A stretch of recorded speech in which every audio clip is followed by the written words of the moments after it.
Il est temps de se mettre au vert. La Commission européenne a dévoilé son plan de bataille pour atteindre son objectif de réduction de 55% des émissions de gaz à effet de serre d'ici 2030, avec 13 initiatives qui doivent faire de l'Union européenne le leader de la transition écologique et changer la façon dont les Européens vivent, commercent et produisent.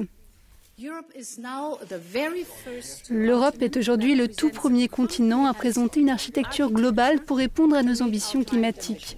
Nous avons le but, mais désormais nous avons la feuille de route pour y parvenir. Notre paquet vise à combiner la réduction des émissions avec des mesures de préservation de la nature et à placer l'emploi et l'équilibre social au cœur de cette transformation.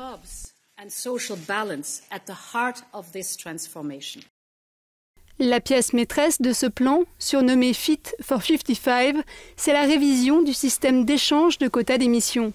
La Commission entend faire en sorte que les secteurs les plus polluants, comme le transport maritime ou l'aviation, soient contraints de payer pour polluer. Elle propose aussi de taxer les produits importés, comme le ciment ou l'acier, à travers un mécanisme d'ajustement carbone aux frontières.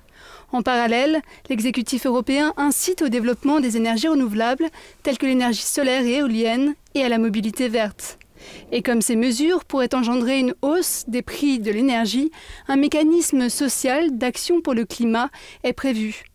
Son but ?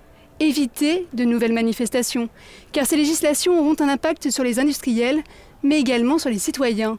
Par exemple, d'ici à 2035, la Commission propose de mettre un terme à la vente des véhicules diesel et à essence pour les remplacer par des voitures électriques. Il s'agit de la première étape d'un long processus législatif qui va durer au moins 2 ans. La balle est désormais dans le camp des États membres et du Parlement européen qui doivent transformer ces propositions en loi.